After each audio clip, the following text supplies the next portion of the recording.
بات میں نے اردو میں ہی کرنی ہے، میں ٹک ٹک کے بات کروں گا، آپ کو سمجھ آئے گی۔ ایک بادشاہ تھا، اب توجہ ہے نا آپ کی یہاں، وہ لنگر پانی کو ذہن سے نکالے، بالکل آپ کی آنکھیں میری طرف ہوں، میں آپ کی طرف دیکھ رہا ہوں، دین کی بات کو سمجھیں، اپنا وقت ضائع نہ کریں۔ ایک بادشاہ تھا، اس کا ایک بیلی تھا، دوست،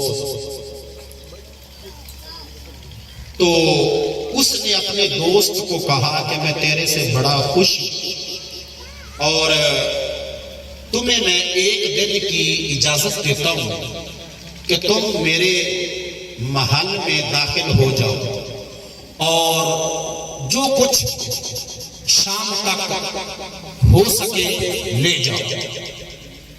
اتنی بات سمجھ آ گئی؟ یہ بات اتنی آپ کو سمجھ آ گئی؟ اس نے کہا سورج طلوع ہونے سے لے کے سورج غروب ہونے تک تیرے پاس ٹائم ہے کہ تم جو کچھ بھی لے کے جا سکتے ہو میرے محل سے لے جاؤ۔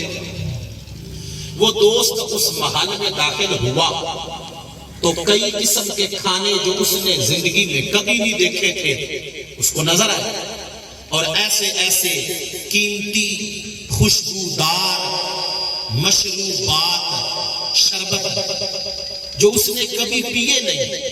غریب تھا لیکن بیلی تھا بادشاہ کا، تو بادشاہ نے ایک دن کے لیے اس کو کھلی چھٹی دے دی۔ اس نے جب نرم بستر اور خوبصورت دیواریں، سونے چاندی کے برتن، قیمتی فرنیچر، جب یہ سب کچھ اس کی آنکھوں نے دیکھا تو اس کی آنکھیں چندھیا گئیں، بڑا حیران ہوا۔ اب اس نے کیا کیا کہ کھانے کی ٹیبل پہ بیٹھا اور جتنا کھا سکتا تھا کھایا، جو پی سکتا تھا وہ پیا، مزے لیے، بڑا لذیذ پرتکلف کھانا اس نے کھایا۔ یہ اس کی زندگی کا سب سے زیادہ مزیدار اور قیمتی اور مہنگا کھانا تھا۔ پھر وہ گھومنے لگ گیا، پورے محل کی اس نے سیر کی۔ جو سب سے بڑا اور قیمتی بیڈ تھا جس پہ بادشاہ سوتا تھا، وہاں پہ جا کے وہ لیٹ گیا۔ ٹھنڈی ہوا کا جھونکا آیا تو اس کی آنکھ لگ گئی، وہ سو گیا۔ جب وہ سو گیا تو وقت پورا ہو گیا، سورج غروب ہو گیا۔ جو بادشاہ کا نوکر تھا اس نے آ کے اس کو چانٹا مارا کہ اٹھو، تمہارا وقت پورا ہو گیا، محل سے باہر نکل جاؤ۔ اب جب وہ محل سے باہر نکلا نا تو رستے میں ایک بابا کھڑا تھا جس کی عمر بڑی گزر چکی تھی۔ یہ پرانے بندے جو ہوتے ہیں سفید داڑھی والے، ان کو بڑا تجربہ ہوتا ہے، زندگی کی بڑی مار یہ کھا چکے ہوتے ہیں، اس لیے کتابوں میں بعض اوقات وہ باتیں نہیں ملتی جو بوڑھے بزرگ بابوں سے مل جاتی ہیں، ان کے پاس بیٹھنا چاہیے۔ تو وہ بندہ جو ایک دن پورا محل میں گزار کے آیا، وہ پیچھے مڑ مڑ کے دیکھنے لگا تو بابا کہنے لگا بہت بڑا نقصان کیا تم نے، کھا پی کے سو گیا اور پورا دن ضائع کر دیا۔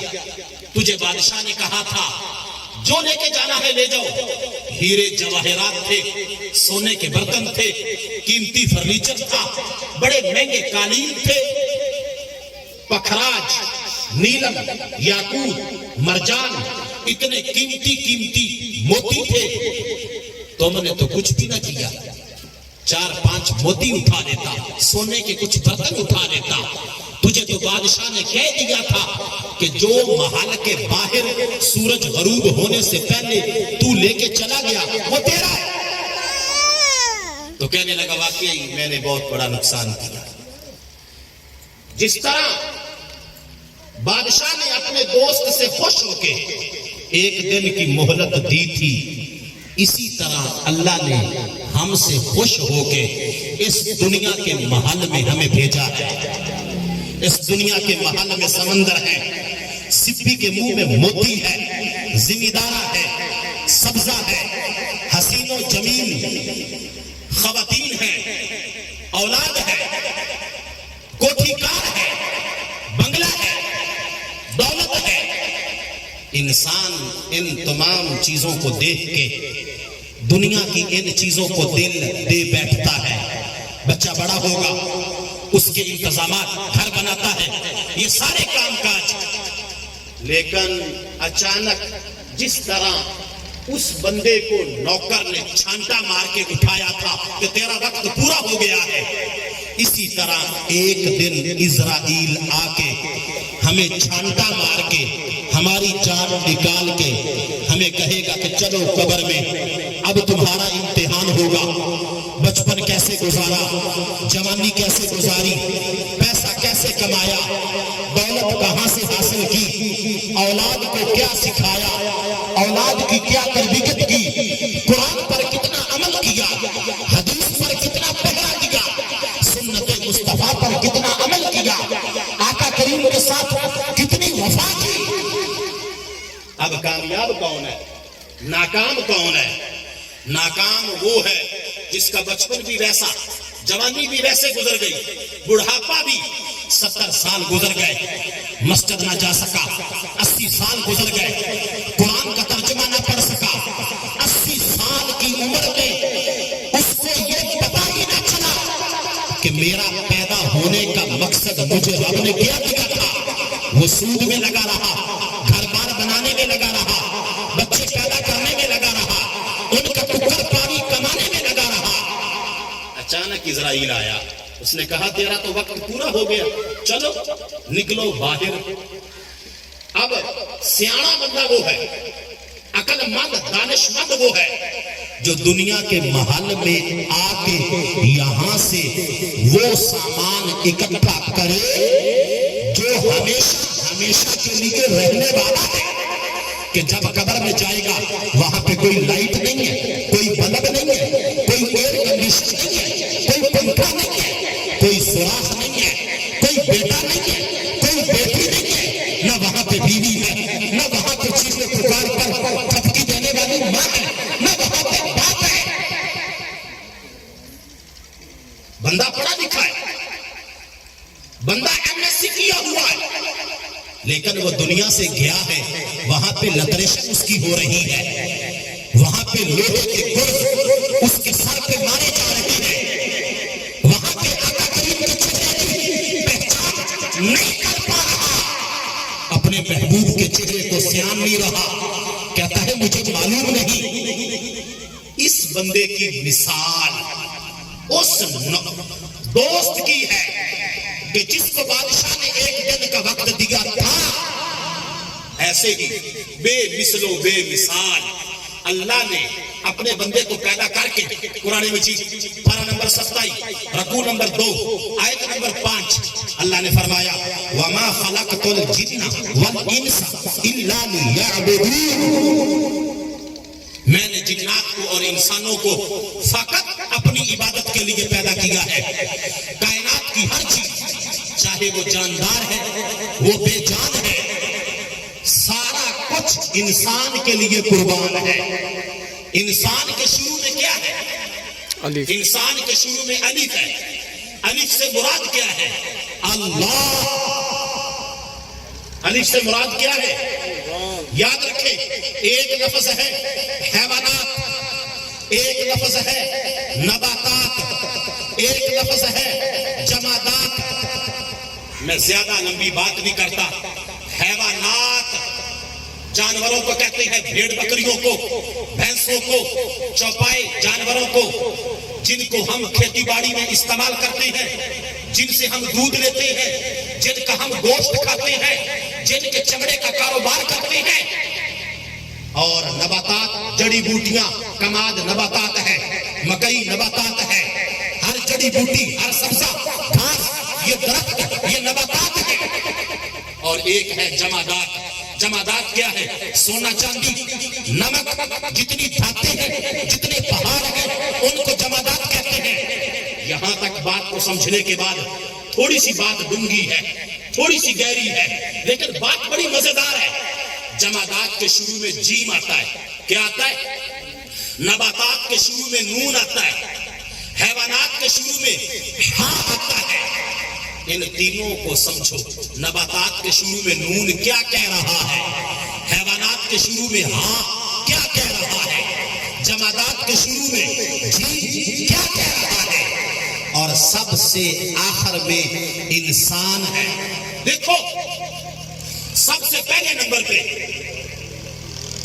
اگر ہم لیتے ہیں جمادات کو، تو جمادات اپنی جگہ سے حرکت، پہاڑ اپنی جگہ سے حرکت، اور بولو پہاڑ اپنی جگہ سے حرکت نہیں کرتے، نہیں کر سکتا۔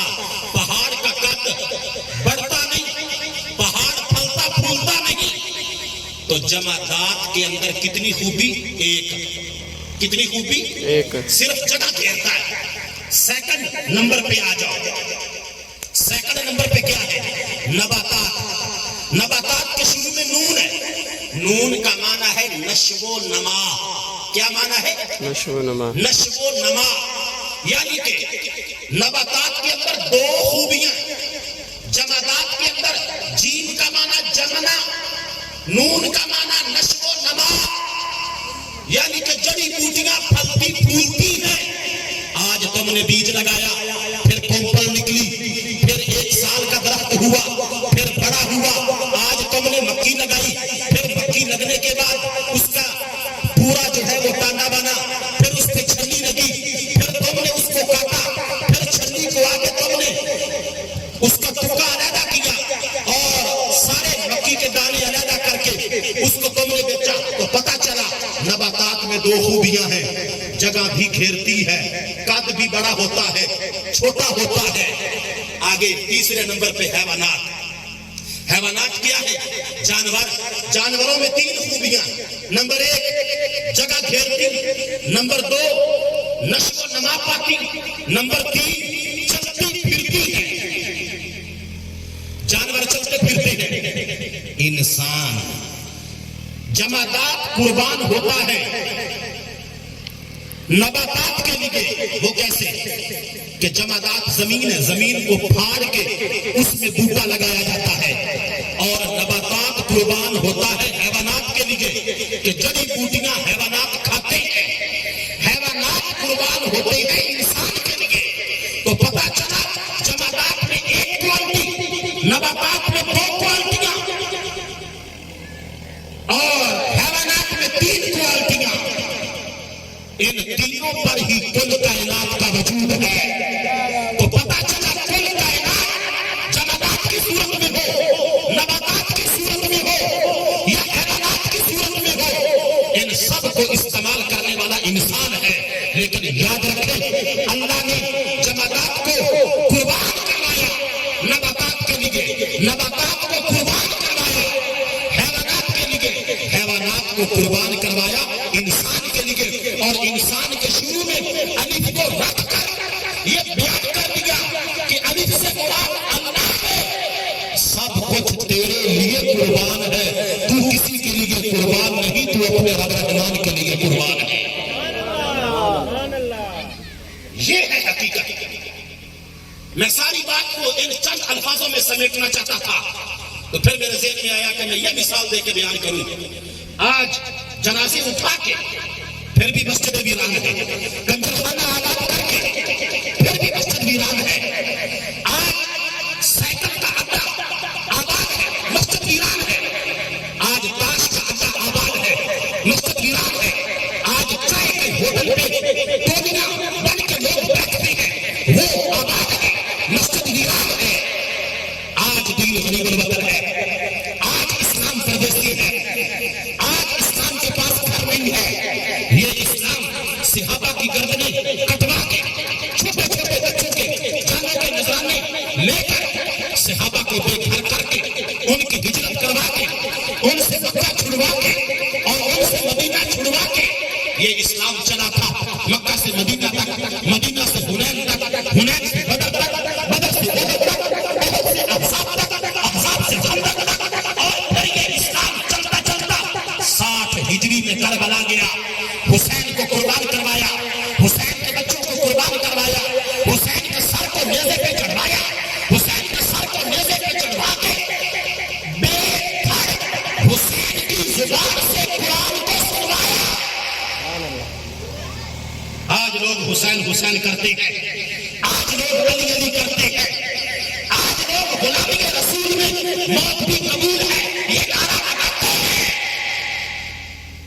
اس کے باوجود آج 5 وقت کی اذان ہوتی ہے، آج چند لوگ قرآن پڑھنے والے موجود ہیں، آج کوئی اکا دکا بستی کا بندہ تہجد پڑھنے والا موجود ہے، لیکن آج معاشرہ اتنا خراب ہو چکا ہے، بندہ 80 سال کا ہے، ٹانگیں کام نہیں کرتی، کمر اس کی جھک چکی ہے، لیکن پھر بھی وہ بدماشی سے باز نہیں آ رہا، پھر بھی وہ کنجر گھوڑے سے برباد اپنے آپ کو برباد کر رہا ہے، باز نہیں آ رہا۔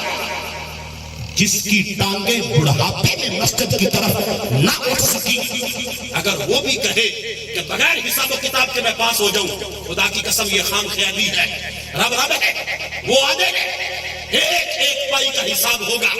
خدا کی قسم میں تمہیں یہ بتا دینا چاہتا ہوں، اس ڈینجر دور میں اپنا ایمان بچانا یہ وہ دور ہے جس دور کے بارے میں آقا کریم نے کہا تھا کہ دین کی کسی ایک بات پہ عمل کرنا اتنا مشکل ہوگا جیسے کہ مٹھی میں آگ کی چنگاری کو پکڑنا مشکل ہے۔ آج دیکھ لو، آج وہی ماحول ہے۔ آقا کریم صلی اللہ علیہ وآلہ وسلم نے فرمایا اگر کوئی بندہ اپنی اولاد کو ایک ادب کی بات سکھائے تو رب ذوالجلال اس کو 4 کلو غلہ صدقہ کرنے کا ثواب عطا فرما دیتا ہے۔ آج ہم بچوں کو سکول کی تعلیم، سائنس، ٹیکنالوجی، ہر قسم کا ہنر کہ یہ کام کرو پیسہ آئے گا نہیں سکھایا، ادب مصطفیٰ نہیں سکھایا، ادب خدا نہیں سکھایا، ادب قرآن نہیں سکھایا، ادب اہل بیت نہیں سکھایا، ادب صحابہ نہیں سکھایا، ادب دین مصطفی آج ہم نے اپنی اولاد کو، اپنی بیٹی کو، باقی سب کو سکھایا۔ حالانکہ جو سکھایا ہے اس کا تعلق دنیا سے ہے، دین سے کوئی نہیں، اس کا تعلق پیسے سے ہے، دین سے کوئی نہیں، اس کا تعلق روٹی ٹکڑ سے ہے، دین سے کوئی نہیں، اس کا تعلق شادی سے ہے، دین سے کوئی نہیں۔ آج کی اس 50 سالہ 60 سالہ کی اتنی فکر ہے، اس دن کو یاد کرو جو 50,000 سال کا ایک دن ہے، وہ وقت آنے والا ہے تجھ پر بھی مجھ پر بھی۔ لہذا اگر آج کوئی جوانی میں جھک گیا، اگر آج کوئی بڑھاپے میں جھک گیا، اگر آج کسی نے جنازے کو کندھا دیتے ہوئے اپنی اصلاح کاری اور تکبر کی پٹڑی سے اتر کے عاجزی کو اختیار کر لیا، اس کے رب ذوالجلال دنیا بھی بہتر فرما دے گا، اللہ تعالیٰ اس کی آخرت بھی بہتر فرما دے گا۔ یہاں پر مجھے فرمان بھائی نے بولا تو میں 2 موضوع بیان کرنے ہیں، لیکن ہو نہیں سکتے، کیسے ہو سکتے، ٹائم تو ہے نہیں۔ میں چند حدیثیں بیان کرتا ہوں ایصال ثواب کے لیے۔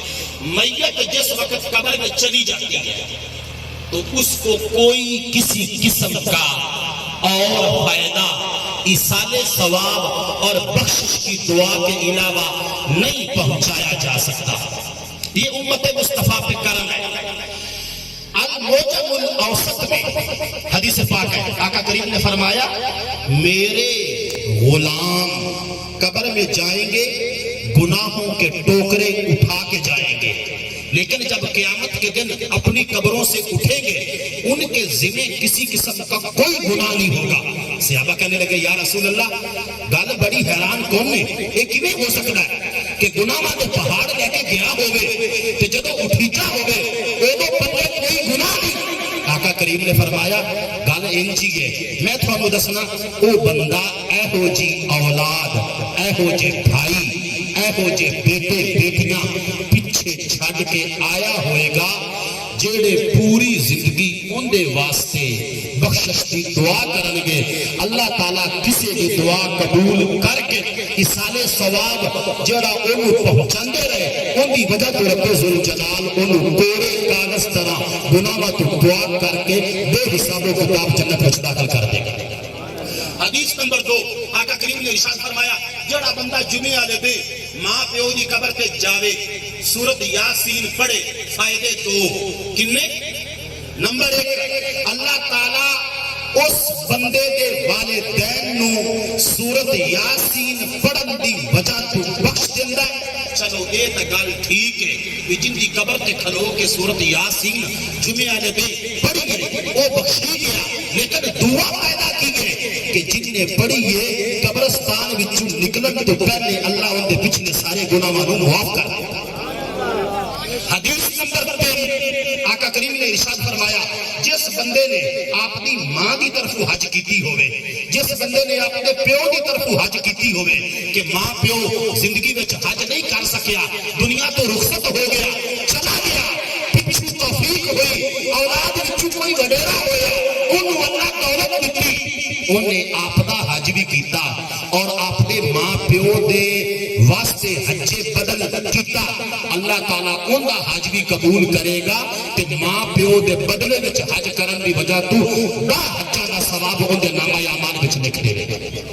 حدیث نمبر 4 آقا کریم صلی اللہ علیہ وآلہ وسلم نے ارشاد فرمایا کہ جیڑا بندہ ثواب دی نیت نال اپنے ماں پیو دی قبر دی زیارت کردا ہے، رب ذوالجلال اس بندے نو ایک قبول حج دا ثواب عطا فرما دیندا ہے۔ اور دوسرے نمبر تے آقا کریم صلی اللہ علیہ وآلہ وسلم نے ارشاد فرمایا جیڑا بندہ اپنے ماں پیو دی قبر دی زیارت حصول ثواب دی نیت نال کردا ہے، جدوں او بندہ آپ مردا ہے اللہ فرشتیاں نو آکھدا ہے اے ماں پیو دا فرما بردار ہے تے ماں پیو دی قبر تے جا کے حصول ثواب دی نیت نال انہاں دی قبر دی زیارت کردا رہیا ہے، میں رب ہو کے تانوں حکم دینا اس بندے دی قبر دی زیارت واسطے 70,000 فرشتے قبر تے فوری چلے جائیں۔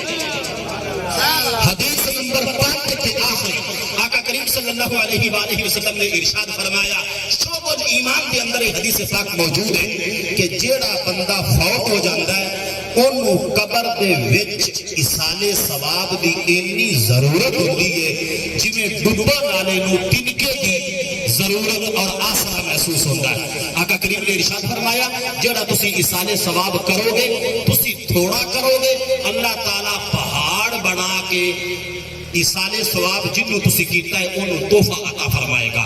دعا ہے کہ خالق کائنات محمد اعظم مرحوم نو جنت وچ جگہ عطا فرماوے، جننے بھی انہاں دے خونی رشتہ دار جنہاں نو صدمہ پہنچیا اللہ تعالیٰ انہاں نو صبر جمیل عطا فرماوے۔